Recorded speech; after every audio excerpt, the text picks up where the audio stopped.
Hello there, and welcome to Let's Dig Into That. Holy moly, we seriously hope you packed a snack because today, JT and I plan to open the gate on one hell of a conversation. When you're born with a call to serve, a young activist activated by the personal obligation of we, the people, what happens when the exhilaration of resistance takes its toll? The exhaustion of living the fight for what's right? Who helps the helpers? How can we give a shit and not give ourselves shingles? Today, Let's Dig Into That welcomes a born activist, an arts-loving, wine-sipping vigilante of justice. Both attorney and professor, I swear she's a direct descendant of Atticus Finch. Founding her own law firm in Washington, D.C. in 2019, our guest is one of the nation's leading experts on vaccine injury litigation with more than 20 years of experience. She's the director of the Vaccine Litigation Clinic at the George Washington University Law School, inspiring students as a distinguished lecturer, having taught disability rights law and the healthcare component of the Systemic Racism Reading Group. This talented love ninja has served on the Board of Governors for the U.S. Court of Federal Claims Bar Association, as president of the Vaccine Injured Petitioners Bar, and is a member of the American Association for Justice. She's the 2020 recipient of the court's Golden Eagle Award. In March of 24, she testified before Congress in the House Committee on Government Oversight. She's been featured in the New York Times, Bloomberg Law, Politico, and NBC News, just to name a few. She's a tireless advocate, a model of hard work, relentless passion, and JT and I are convinced she must be exhausted. Renée J. Gentry Esquire is here to walk us through reconnecting and recharging when the world lets you down. She'll share insights on how to reclaim your power and enlighten us on what it means to have a constitution of self. Should I find myself in a one phone call from jail situation? Oh yeah, I'm calling Renée. She's the up for anything, glass half full, crank the music. When it's time to bail some fucking water, to unify, my team captain is RJG.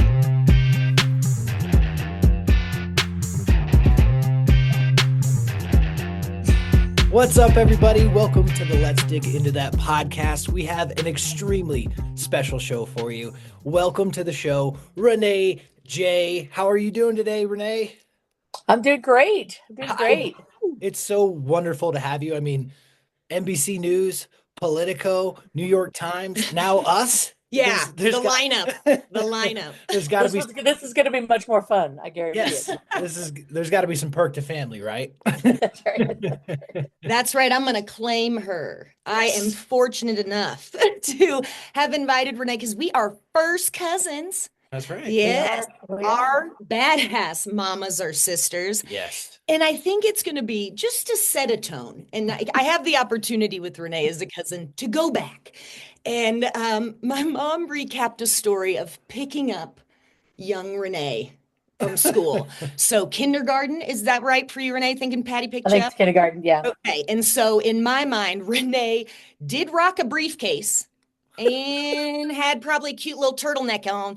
And so she gets into the car, slides into that seat belt, and she is riddled with despair, is how it was described to me. This is family lore at this point. Riddled with despair. And so my mom checks in on her like, Renée, did you have a tough day? What's going on? And she said, just worried about world peace.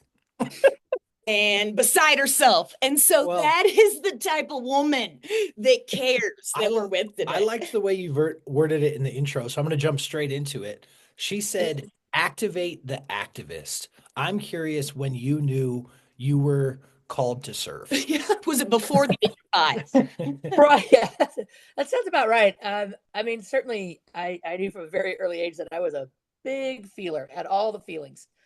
Took everything personally. But the first, I think, earliest one that I remember was watching the Jerry's Kids telethon back in the day. And, you know, they'd had other experiences of coming home and my mom finding me as riddled with despair and crying inconsolably because I'd learned about Harriet Tubman and why are people mean to each other and things like that. And she's like, we're talking about slavery. I can't help you with slavery right now, you know.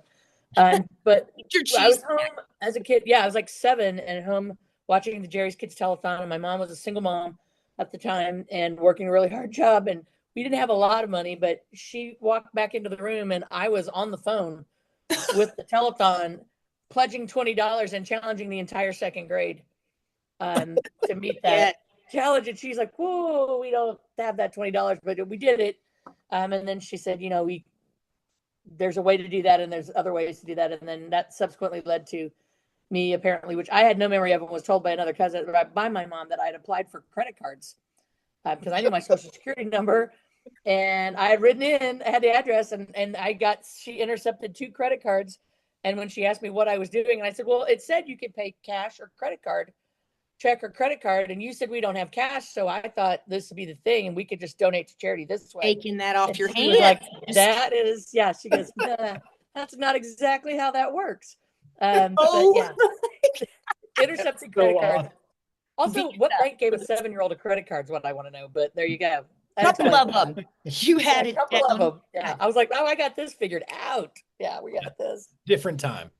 Yeah, but that was it, and it was just a matter of, if you could do. And we were also raised, and Jordan knows this. You were raised to be a good neighbor. That was a very strong thing as a kid, and so it was like you help people if you can help. And I love you challenged the class. Yeah, like get up. What are you doing? I'm standing up, rise up right here. Well, you and I chatted and you're like, Jordan, I took We the People as a personal obligation. And I'm like, oh shit, what have I been doing with my life? And so can you tell me about, I guess kind of Schoolhouse Rock was real for me. Schoolhouse Rock, America Rock was real for me. This is, people sacrifice and We the People means you're a part of it. Like, I guess I was just had this certain kind of naivete at the time of being that young of taking that in. And it just became part of the fiber of me where I was like, no, you have to do this. I campaigned for, candidates when I was, junior high school. If I could walk and get dropped off in little towns in the heat of Missouri, on the black asphalt, walking door to door, talking about candidates. And I watched all the, the political conventions and I listened to the speeches. And it was like a very important thing to me that you had to be community and civics was real. Like the We the People was real. It wasn't us and them then. I mean, there was some of that, but we're all a part of this and we all have to work together to get things done. And so, yeah, I did take that very personally. I love it. I love it. And so my poor mother, now you know. This is what she But also, I will say I credit her too in some things because she would, again, she worked and she would get home and she would start to cook dinner. And I was always underfoot. I was the youngest. And so she would say, go watch the news. And at dinner, tell me what's going on in the world. And so I would sit and watch the nightly news, and we will always watch 60 Minutes every Sunday. It was like a religion for us with 60 Minutes. And my sister joked that my 2 favorite shows on the weekend were Bugs Bunny and This Week with David Brinkley, because I would watch the news shows like a very young kid, and then I would have to tell her what was going on at dinner. So I tell the whole table, like, this is what's happening in the world. Thus, the Middle East. And I'm like, I'm really worried about world peace, and I don't think they're going to figure it out in the Middle East. And turns out I was right. And you were tasked with translating it. Yeah. So you must be exhausted.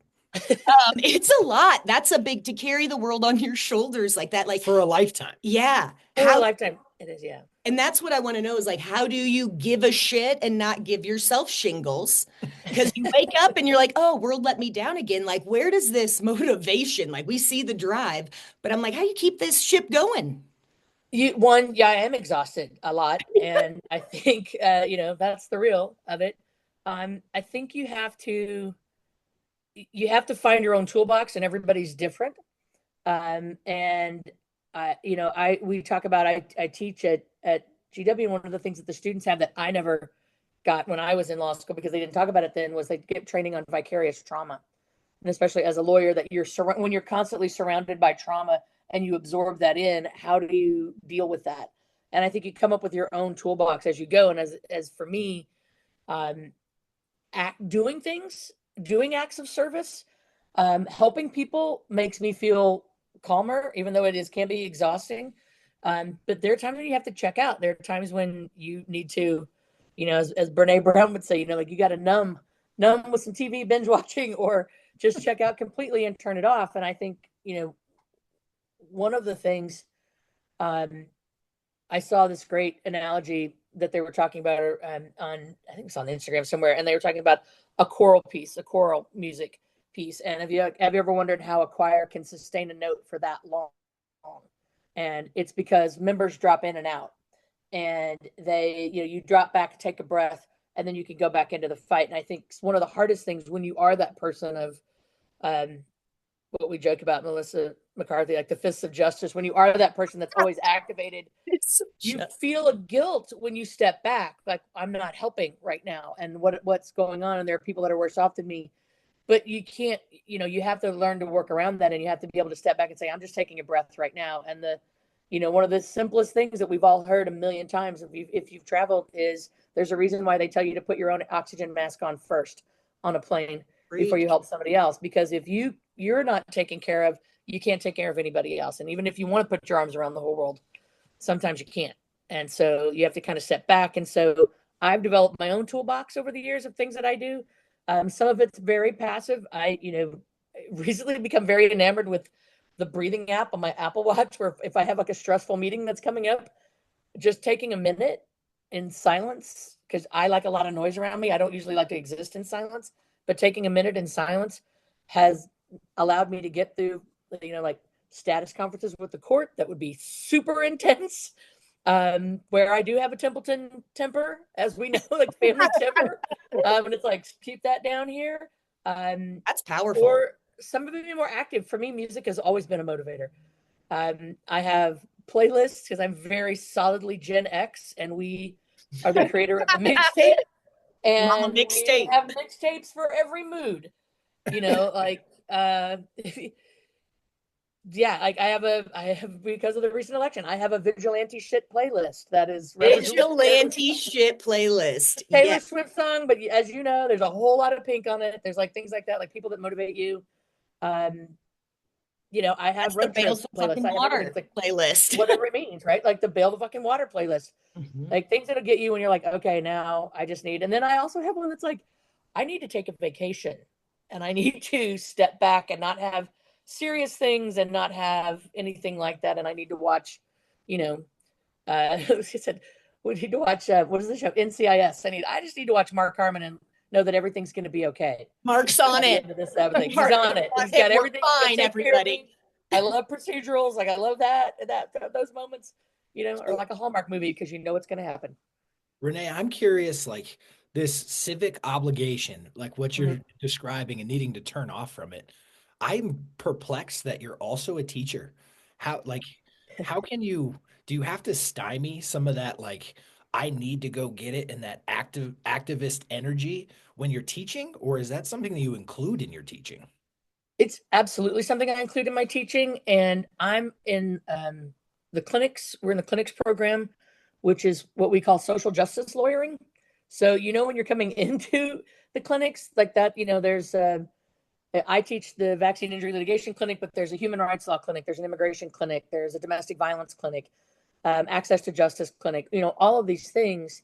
And so the people in that building, they know that, you know what you're doing. But also I think you're a better teacher when you do express your authentic self, and when you are who you are. Like students read that, you've both been in school, when you've got a teacher that's just like standing up there, that you don't know anything about them, and they're just opaque and like, this person wears this color tie on Wednesday, but other than that, I don't know anything about them. I think, especially in what I do in teaching litigation and teaching lawyers, when what we do, my whole spring semester of my clinic is on storytelling. The story of you and the story of the client. Lawyering is storytelling. And so you can't tell stories you can't connect with people if you're not authentic and your whole self. And, I have, as you see RBG behind me here, I have RBG quotes in my office. I have things that are important to me and that matter to me in my office at the law school, and the students can see that, because I want them to feel comfortable coming to me if they need to. I also am a huge believer in mentorship. Mentoring is critically important, and you don't get that a lot in the law. You might have an assigned mentor, but you don't get it all the time. And I think being that with your student is a huge thing. So, wow. What an opportunity. But one more element of something that's pulling on your empathy and your compassion. Like, it baffles me that you're able to sort of unplug from some of these things, because I struggle with that. In the Yeah. jobs that I have, I'm in the political landscape, I'm in child abuse. Yeah. If I don't take my 2 days to not think about those two things, I'm a mess. And so I can It's imagine also teaching. Yeah, I mean, I've gotten better now as I've studied and I've done research and I'm putting more of a professional toolbox together. Before, like I was saying earlier, I'm like you kind of come up with your own things. And back in my old law firm, I had a rule that was no crying moms on Fridays. And That makes because all of sense. my clients were, they're Catholic and my other lawyers would kind of make fun of it and they thought it was funny and different things like that. But the people that absolutely got it were the moms.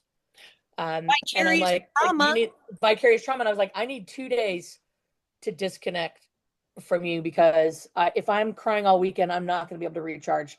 And that's not the headspace you want me. And I'm like, you want me pissed off. You don't want me crying. And it's like, time of thing. Like I cry with my clients all the time. They're telling me, and I just said this to, my students the other day, like lawyers are meeting people at their absolute worst moment generally.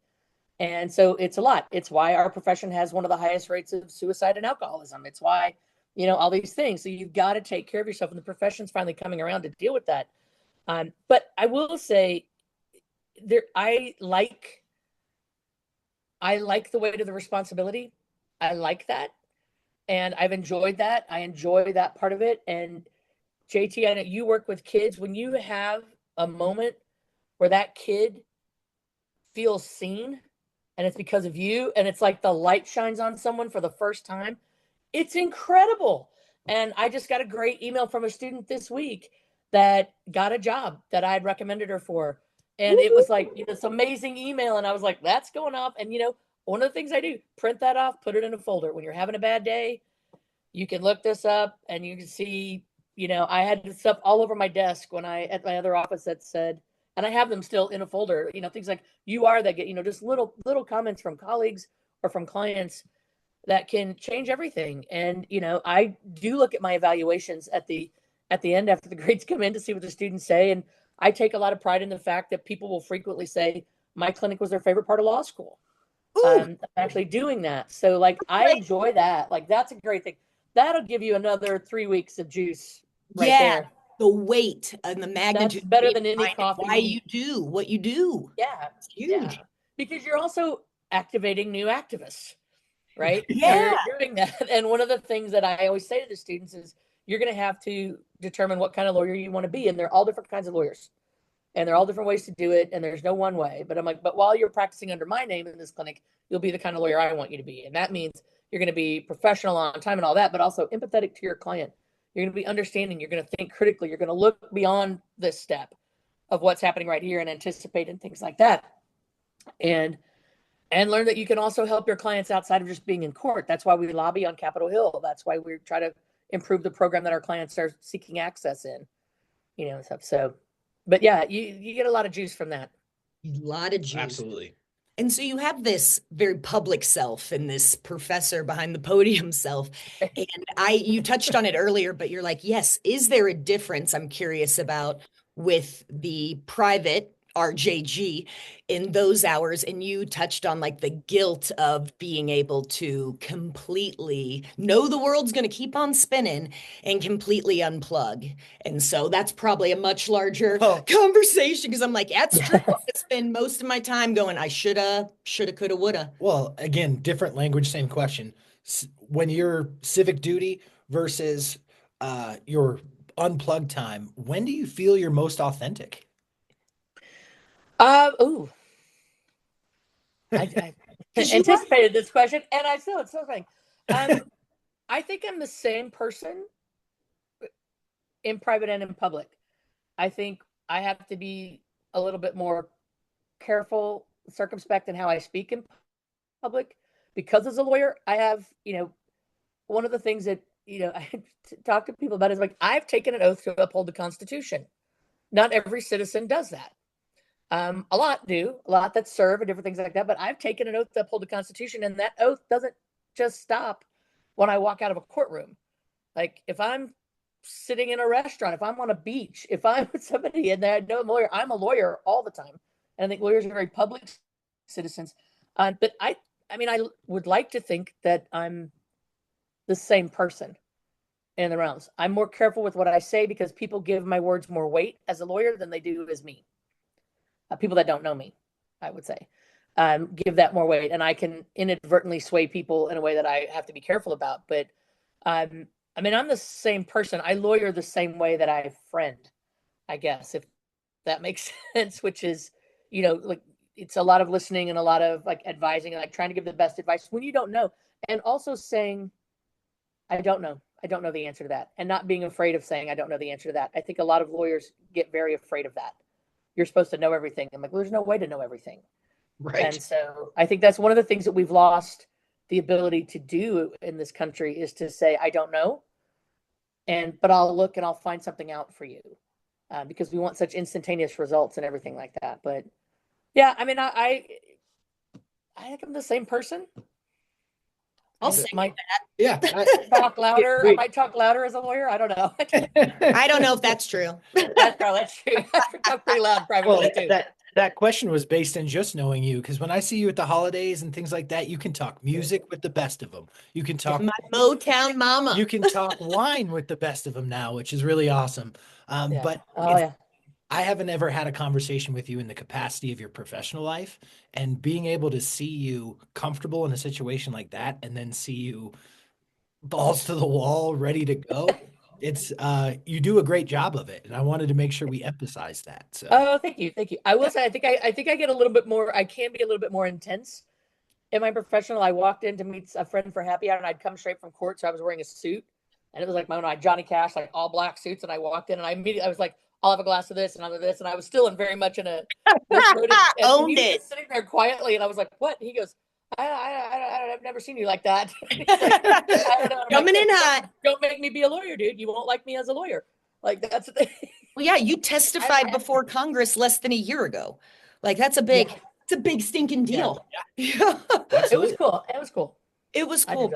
It's so cool. I'm trying to like have that moment. I'm not great with praise. I'm trying to have that moment. I'm like, yes, that was a really amazing experience. It was an amazing experience. It was. Yeah. Contact high. Contact high. Yeah.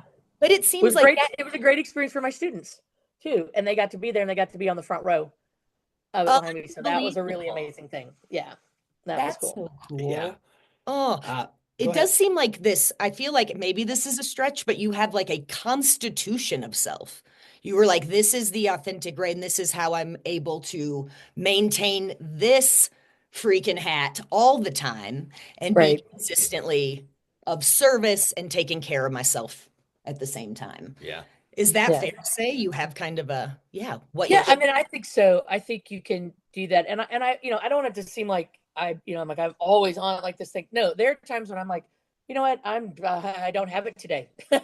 I love listening. I love your guys' podcast, as you know, but when you were talking about where's your tank?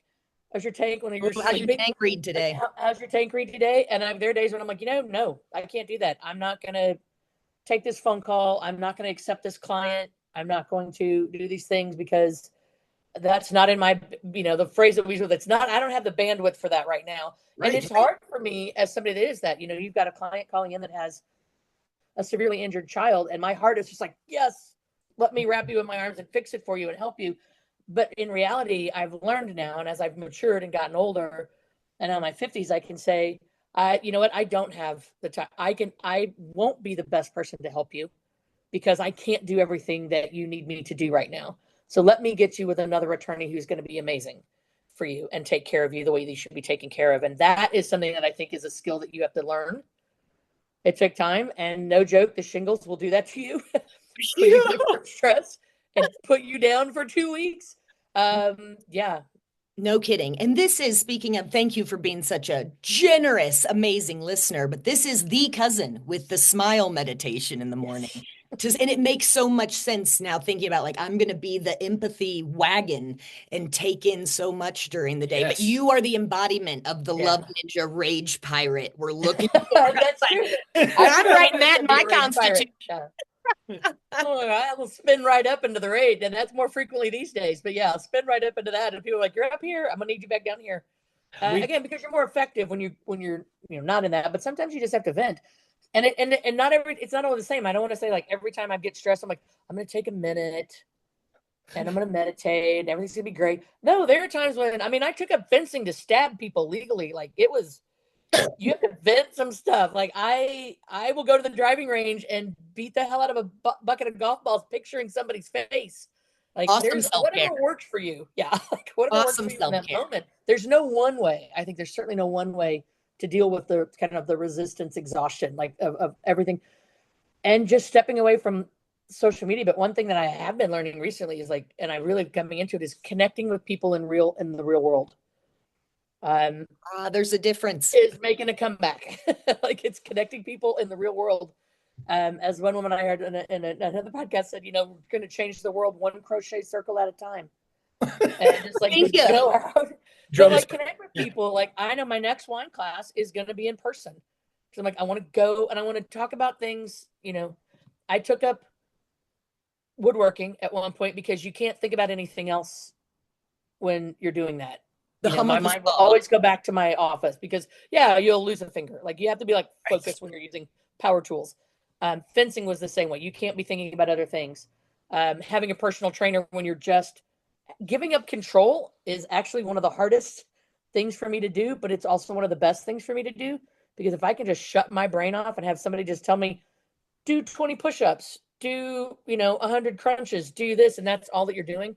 It's amazing. I have another friend that we're control freaks and we love to do paperwork or clean. I'm a stress cleaner.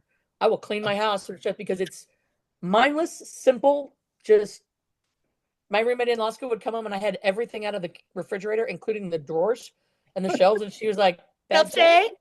Bad day? And I was like, yeah. I'm like, also, please do not throw away your jalapeno jug without the lid on it. And then, because I almost died. So I will say you are the toughest chick I know who bruises like a freaking peach. Yeah. Delicate flower, baby. Delicate flower. Renee, in this moment in time, what is your favorite way to turn your brain off and sort of recharge? Oh, I will go down the rabbit hole on YouTube on music videos or interviews or something like that. I pick artists, and I've done it my whole life. Videos, I miss them.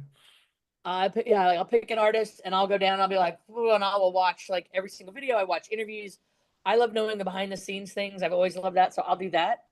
But the other thing, since like Christmas, the Yule log channel, I've like 100% had the Yule log channel on, and now like it's gone. And I'm like, they're like, it's a new one. And I'm like, that just looks like the fires of hell. I'm not watching that. But like YouTube has all these things. If it's like you're in a room with a fireplace and it's raining, and I will just have that on in my living room.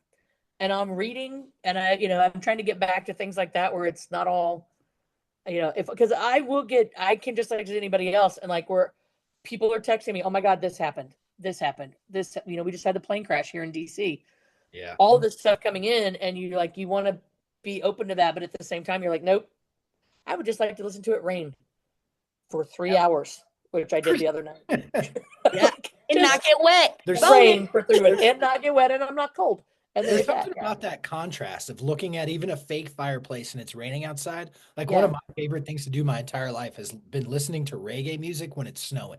That's just it's an amazing combination, right? You're like, it's just incredible. Like, whoa. Rastafari. Right? Yeah. I put, and I have, because music is such a thing for me, like Dolly Parton's Little Sparrow album, when it's raining and I'm on a road trip, that's the album that's on. It's the perfect album to road trip in the rain. And, and that's the thing. And that's how my brain works, is what music would go with this. Yeah. Right? And I studied music, and I used to listen to, when I was writing a brief, Nina Simone's Sinner Man on a loop. Yep. And then I read that book, Stealing Fire, and I'm like, oh, I just basically put myself into a mantra meditation. I put myself into the flow. Instead of a mantra, it was Nina Simone on repeat. I'm sure my law partner was like, can we please change the channel? Because, it was on repeat all the time, like constant repeat. And I would be writing the brief, and that was it. And that was my find your rhythm. I think find your rhythm and go. Yeah. You just said mantra. Will you tell us a little bit more about your morning routine? And do you have a current mantra?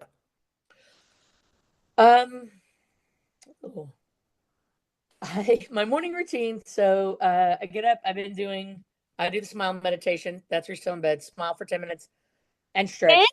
10 whole minutes? 10 minutes. You got to smile for 10 minutes. I'm like 90 seconds, and I'm like, wrap it up. But it works. It works That's because awesome. it's physically, there's actually science and research behind it. It's physically impossible to stay in that if you're physically smiling. It gets you in a better headspace. Um, I do wall Pilates, like a 10-minute wall Pilates thing in the morning. And then it's usually coffee, breakfast, desk. Nice. So like kind of go down. I get on my bike, and I haven't been on my bike in a while, and that's February goals. We're gonna have that back on the That's bike. right. February goals. Um, We are the cousins that text our daily accountability. yeah, like our And daily it has goals been and a everything. game But changer. How long have we yeah, been doing this? 2 years? no longer than that. Cool. Nashville. It was Oh, like yeah. That was like 4 years. Yeah, 2018. It's been a yeah. minute. It's been a minute. It's It's been a amazing because minute. they're all like, I Um, do yeah, gratitudes and you've got, yeah, the yeah. 10 mile meditation. Well, But I have the. Oh, good. you just said you take 20 to 30 minutes every morning for yourself before you get into it. Yeah, yeah, That's awesome. I yeah. wish I could have a routine like that. I mean, that's I would like it to be more routine than it is at times, and there are times when I'm like, I don't, I will have things that like stress me out now. Like I have a friend that like, we need to set up a meeting, and it was a professional meeting, and he goes, how about breakfast, Four Seasons, 8 a.m. And I'm like, 8 a.m. You want me to be at a professional breakfast at 8 a.m.? I'm like, that seems unnatural. Or people that schedule meetings at 3 o'clock on a Friday, and I'm like, really? Because I've been Right? taking like for the last year, like taking like half days on Friday, which half day for me is like 3:30, but taking half day on Fridays, and again, like disconnecting and checking out for that time. Um, but I don't always control my schedule as a lawyer, so sometimes that you got to take the call when you take the call. But I was getting back to the mantra because I have um the bracelet that actually, Jordan, that you got me that says "keep fucking going." yeah. When I'm in a super, I don't wear it all the time. I don't wear bracelets all the time because I messes with my Delicate mouse. flower. Delicate flower, and it messes with the mouse when I'm trying to do that. But if I'm in a super stressful time, in a super stressful meeting, I have that bracelet on. And nobody else does it because it's just a silver Aw. band. Nobody else does it. It's in there, but it's always on, and it's like that. Just keep going through that. Channeling. Oh, But yeah, but also the "I am here." "I am here" is a Pink lyric. It's a Pink song. Probably my favorite song, and crazy concert moment that changed my life. But yes. that was it. It's "I'm here" because I'm here, right? Like that's it. Like you're still here. You're still here. And also in the spirit of that, getting together in real life, Yes. connection, making a Oh, comeback, that feeling seen like not only I'm here for you. Like, for you. yeah, Yeah. let me remind you. Yeah, being around other people and going out and connecting, and you still see moments like when you're at like brunch or something and everybody's looking down at their phone, and we'll be like, okay, everybody put their phone down. At our happy last night, we were saying something, and I said, let's stop. We were all talking about everything that's happening in DC. Federal government's a very big deal here. And I was like, I would like to talk about something else. I would like the room to talk about something else. And so I started saying like, because I'm like, I'm getting there. I'm getting to the point where I'm going to start getting really angry again, and I have to drive home, and I don't want to road rage somebody. So I'm like, let's just do this. Got Let's the do this. Let's playlist talk I'm about. looking for my I'm drive like, home. hey, what's your favorite guilty pleasure right now? Like, Yeah. Like, and that's the beauty of you. You aren't like shutting this conversation down. You're like, let me give you 19 new topics about to get us all going. I mean, if you have a big personality, that is one thing you can't do. I'm like, I will control the conversation in this room if I need to. Like, don't make me treat you bad. Don't make me treat you bad. I love that you can change the subject. This sort of, I feel like I'm always asking the downer questions. Have you ever do it? Somebody's got to do it. Have you ever been close to burnout? Oh yeah. And how did you handle that? Not well. The first time. What usually happens is I'm better at it now. The first time it was really beyond my control. Both times it was beyond my control, but I will go until I physically shut down. Mm-hmm. And I was home one year at Christmas, and I sat on the couch in my mom's house in my pajamas until 2 o'clock in the afternoon. I didn't talk to anybody. The TV was on, but I was just sitting there. And I think, and Jordan, my mom, that shit doesn't fly. Like, you're wasting daylight. Get up, get dressed, participate in your life. And she left me alone the whole day. She's like, you look like you were broken. Like I looked like I was vacant. I was completely vacant. and just shut down. And I'm like, I can't function right now. I was scared to drive. Like, I had that kind of a thing. I got better at the boundaries and things like that. And then, Jordan, when I came out to visit you, the time for that vacation, and I'd had 6 trials in 4 months, which I did not schedule, but I had to do that schedule. And I made it. I made that gauntlet and I flew out. The final trial ended on July 15th. July 16th was my birthday. I flew to Colorado, and I had a lawyer call me, and he goes, I said, I'm going on vacation. I need to go on vacation. I'm going on vacation for a week. And I said, I fly out tomorrow. I'm going to be at Denver airport for a layover here. Then he goes, oh, I'll call you during the layover. And I'm like, my dude, I just said I can't. No. But I did talk to him. I got that client, and I got that client. It's a good settlement, so it's fine. But I sat at your house, and Jordan, she's like, I didn't plan anything for you. I'm so sorry. And I'm like, that's no, a me thank God. I'm like, I don't. And I would get up every morning, and I kind of like reclaimed myself there, because I got up every morning. I would make coffee. I would sit on that his deck, watch the sun come over that valley. I would listen to Nora Jones for my first cup of coffee. And then I went and got a second cup of coffee, and I sat up there and I read this amazing book, Little and Often, by, I can't think of the guy's name right now, Trent. Right in the hall. I know. It'll come to me. Sure. It's an amazing memoir. I read that book in 3 days, and I read it in 3 days because it was so good. I put it down because I would have finished it in 2, but I wanted it to last. And I haven't had that experience with the book in a very long time. But that whole week, and that's all I did. I opened up my laptop one time for 10 minutes to check my flight and just to make sure that the office hadn't burned down. And then that was it. And I came back totally, but that was it. Like, I couldn't do anything. I didn't want to do anything. I didn't want to go anywhere. I didn't want to do anything. And I want to do all the things.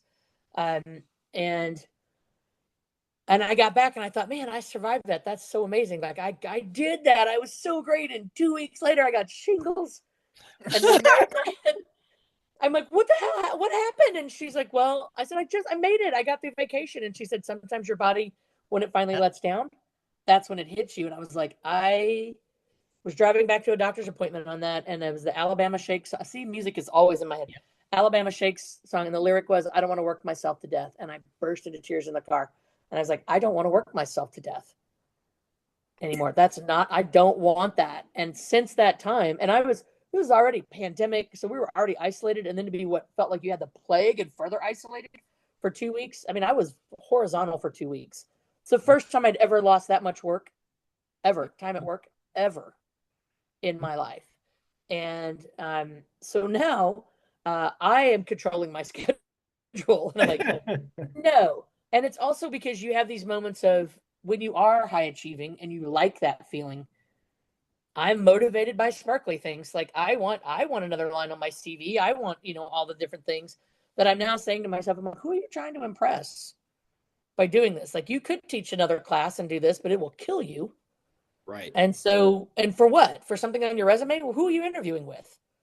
Like, who are you trying to impress? Like, right. I'm good. I'm good where I am. So you have arrived. I have gotten better. I've gotten much better at that. But in the past, I did not do well at that. You brought up our girl, Brene Brown, and doesn't she have the ring spin on how to make that decision? Am I going to teach another class? Am I not? What's your technique for this? Is a yay? Is it gut? Like, how do you know I'm in or I'm not? Because I actually effectively run 2 law firms, because I have my own law firm, and then I run the clinic, which is essentially a law firm. I have help with the students during the academic year, but not year round. For me now, a thing is, it's not, am I going to be good at it? Because I do feel now that if they're asking me to do it, they think I'm going to be good at it. So I'll accept that. But is it going to be fun? Am I going to learn something out of it that's new? But more importantly, is it going to hurt my clients or my friends if I take on another thing? In other words, is it going to hurt my relationships? What are the either with my clients or right? Because it's always up and down, right? There's no work-life balance. It's, if you can integrate it, you're 1,000 miles ahead, but that's hard to do. And things suffer, when you go. So that's what I kind of go through. It's much more of I get way more in my head now than in my heart, because I know that my heart's going to want to be like, yes, especially got it's like, this. Of course. disability rights. So yes, oh my God, I'll teach that class again. Like those are all my words. Can you, professor, will you teach that class again? We really want to take that class. And I'm like, no. So would you say the mindset is, would you say like just that nurturing of the self, your health, like what's absolutely I love it all goes in mindset of I want to learn something if I'm going to take I this. want to learn something new. Yeah, I love learning things. I mean, not I joke about taking fencing. I wanted to take fencing since I was a kid, though, just because pirate. So yeah, pirate. Pirate's cool. But I take classes, in my like in summer usually, just because I miss school. I love school, but I take classes because I feel like my brain starts to atrophy, and I want to learn something new. I want to engage my brain in other ways, and I think that ultimately makes me a better lawyer, because when that part of my brain can disengage for a minute, then things come up to me, and I'm like, I'll be in the middle of something, I'm like, oh, that's the answer on that brief, or that's the answer to that question. So I took woodworking. I've taken language classes, wine, which is the thing now. The level, the WSET wine classes that I've been taking, like learning something new for me is really important, and I've done that my whole life. Taking a new class and just trying to learn something new. Love that. Yeah, I love her. Her cutting boards were truly amazing. And so, yeah, the cheese boards engraved. Can I made my dining table. I mean, it's cool. Let me ask one more question, and then we'll go rapid fire, if that's cool. Okay. Yeah. I'm curious, as a big feeler, and we're talking about sort of this empathy, compassion, resistance, exhaustion. What advice would you have for that 5-year-old who's maybe toting a briefcase like you were? I love it. Don't let anybody give you any shit about it. Be you. Like, it's okay to feel those feelings, and it's okay to fight for people. In fact, I think it's critical to fight for people, but make sure you're taking care of yourself as well, and be open to influence from other people, right? Like, you can't do everything. One of the best lessons that I did learn from one of my friends was that you're actually not that important in the scheme of in the cause. There are other people that can step up and do things. It doesn't have to be you, because when you are, again, like high achieving, you're like super motivated and activated like that, you're like, well, they're not doing it. Well, then I'll just take it over. I'll just do it. Yep. I'll just do it because that's the thing. And this person said, he's like, do you think if you weren't there that none of this would actually get done? And I said, no, it won't. And he said, well, then maybe that organization shouldn't be going on. Like, if they can't get their infrastructure together enough that it doesn't survive one person, then maybe it shouldn't. And that, that kind of a thing is, I think, absolutely critical to learn for that 5-year-old. Right. Definitely fight, stand up for people. It feels good. It feels scary sometimes, but, it's the best thing you'll ever do. But also, like, you don't have to do it all. And other people, and, the quote behind me, fight for the things you care about, but do it in a way that has other people, like, get out of the way, that lead other people to join you. Like, you don't have to do it all if you recruit other people into the good cause. Right. Activate other activists and stuff. But, learn, and don't let people, I think a lot of times kids are treated like, you're a kid, you don't understand. And kids feel things. Kids are way aware of all of the things that we think they're not. And so I think engaging with kids about what's going on in the world, in a way that's still healthy is good. Absolutely. Yeah, but being honest with the kiddos. I love rapid fire. You ready for this, Renee? Ready for it. We've got about 5 minutes left. Jordan's gonna just come at you with questions. Oh, feels so powerful in this moment. Ooh, this one seems goofy, but I think I want to start with a softball here. All right, I'm getting ready. So do you have a celebrity crush? Ooh, I like that. Pink. If I were on that team, it would 100% be Pink. Yeah. And so that is best concert experience of all time was Pink, correct? I've seen some I also saw Paul McCartney twice and Elton John twice. Like, there's some good, she's on par. But yeah, that moment was a singular moment in the rain. In the rain. End of all time storm. In that moment of singing that song, I Am Here in the front, and it was just an incredible moment. Yeah, that was probably the best. I mean, but Paul McCartney, seen him twice. It was amazing. He's a Beatle. He's awesome. You're too much of a music head to pick. I know it's hard. Like, I can't pick one movie. I can't pick one movie. If you could spend 6 months living somewhere else, where would it be? Portugal. Ooh. Knew that. Hesitation. What about, Portugal. love it. 2 favorite things about yourself? I'll go. I got That was one of my things I had to do. Was like, say 3 nice things about yourself. Things about myself. I'm funny. Yeah. I like my sense of humor. I like my brain, how my brain works. I'm funny like that. Like how your brain works. If you didn't say it, we were going to. Yes. Yeah. I love when you told me I had to say one nice thing to myself every day, and I can't keep using my great hair. That was out of your mouth. You're like, I can't just go back to that fabulous. I get it. I get it. I was like, I have good hair. If says I have good hair, I'll accept it. I have good hair. All right. First pet or favorite pet? Oh, first pet was, I'm sure it was a dog. Gentry's Joy, with a registered Australian blue heeler. But that was my first pet. Favorite pet was probably my lab, Charcoal. Aw. Charcoal? Black lab named Charcoal. Well, growing up on the farm, do you have a best like childhood memory out there? One that comes to mind? Oh, you had the puppies? I feel like that's We had 3 dogs that all had puppies at the same time. So there were 42 puppies on the farm. And I would just like lay in the yard and puppies would just run all over me. It was like little kid heaven. And I had gotten a golf cart from my dad for Christmas, like this old used golf cart he found at some, farm sale auction, something. And I would get all 42 puppies up in the golf cart and we'd drive around the farm and I'd show them the farm and all the different things and stuff like that. And so little it was Professor Gentry. yeah. With all the different pups. things, driving things around, taking care of my puppies. So yeah, that was. And what do you think my answer would be to your favorite pet? Would it be a duck? My duck named Jackson 5. Yes. Who has one duck as a pet and names it Jackson 5? That's the funniest thing I've ever told him. So yeah, I had another dog named Smokey Robinson. I was a big Motown fan. Smokey Robinson? Oh, yeah. that's awesome. Yeah, but yeah, the duck Jackson 5. Do you have a phobia? I'm kind of curious about that. Do you have a phobia? Of sharks? How do you not know that? Oh, you're sharks. I'm terrified of sharks. We've been on some adventures together. Yes. It's come up. My sister is 6 years older than me, and I would say they lied to our mother about what movie she was going to go see. And my mom said, "Take your little sister with you." And I saw Jaws in the theater when I was like 6 or 7. And because my sister was 6 years older than me and way cooler, I had to sit at the end of the row by myself.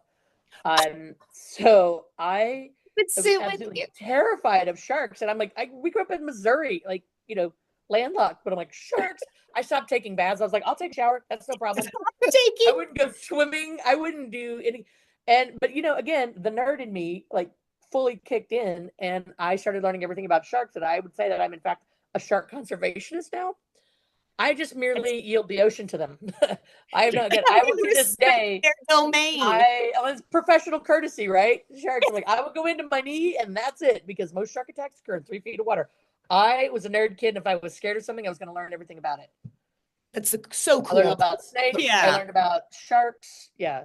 I love it. Vicarious trauma meets sister bonding. It's just precious. That's some precious moments. She's like, I don't think it was that bad. And I'm like, whatever. You were watching the movie. And I'm not somebody, I don't like scary. I'm not somebody that can close my eyes. I'm like recording for later playback. That was my thing. I'll have that. I can do that whole movie in my brain now. Yeah. So we have to wrap up, but I'm curious, when you're in a down spot, what do you tell yourself, or what goes on in your brain that reinstills the hope and that drive to make change possible? There's not a single thing. I think it's a bunch of little things, and you pull from a bunch of things. It could be a song. It could be, after the election, I was in a down spot, and there were a bunch of different things. And it was, quotes from a post that Roseanne Cash had on Instagram where she said, we can build a firewall. It was just like words are power to me, and words are very powerful. And so it's usually going to be something in words, or that I'm listening to, or that I'm reading. There was a clip from James Baldwin where he said, you can't live in despair. How do you look into the eyes of a child and say there's no hope? I have nephews, and I have great nephews and great nieces, and I've got godkids, and you can't stay in that spot. So it's something funny. We went to a vineyard the other day, and the tasting room manager had her 9-month-old, and that baby was straight out of Central Casting. That was the cutest baby. And my friend was like, she's like, that baby just healed my soul. Right there. This is the best thing. We don't even need to taste wine. This is the best thing. So I don't think it's any one thing. I think you have to have things. I mean, I have right now on my desk that I have, which I can see every day that I got over Labor Day weekend. If you can read this, it says, "Better to grow the light than fight the dark." Love it. Bingo. So I have words behind me, words, inspirational words all around me. I have my vision board that Jordan made me make over here that I can I see make every no day. plans except for crafting. I have a cool piece of art from this company called Sound Waves, which they take song lyrics and do them in sound waves, and it's signed by Sheryl Crow. And the lyric is, "If it makes you happy, it can't be that bad. If it makes you happy, why the hell are you so sad?" Like, just to remind yourself. So words are very powerful to me, but it can be any kind of word. It can be just hearing a song or a kid laugh. I mean, there's a lot of things that'll bring me back out. Nice. So Hope. I'll call my nephew and be like, My "Hey, hope. can you put Jillian on the phone?" Or, Yes. Louis on the phone, or, I call Aaron and like, "Can you put Jack on the phone?" Or Scott, like somebody talk to me about something. It's like, what was the crazy thing that happened in third grade today? Right. Oh, it's the best. Like, that's real drama right Yeah. there. Like, Yeah. Perspective change. Perspective change. Yeah. Well, this has been absolutely awesome. You are a force. Thank you Yes. so much for being here. Unicorn of hope, and drive, and joy. And I am so lucky to know you like this. I am so lucky to know you two like this. Like I said, I've been really enjoying the podcast. It's been amazing. Thank you. Wishing you all of the joy. Well, thank you for helping us make it even stronger. We appreciate you. I hope, you have the best day. You have supercharged us. Yeah. I'm JT. Thanks for joining us, everybody. And I'm Jordan. You got to do one, Renee. I'm Renée J. Yeah. Be brave, beautiful friend. Be brave.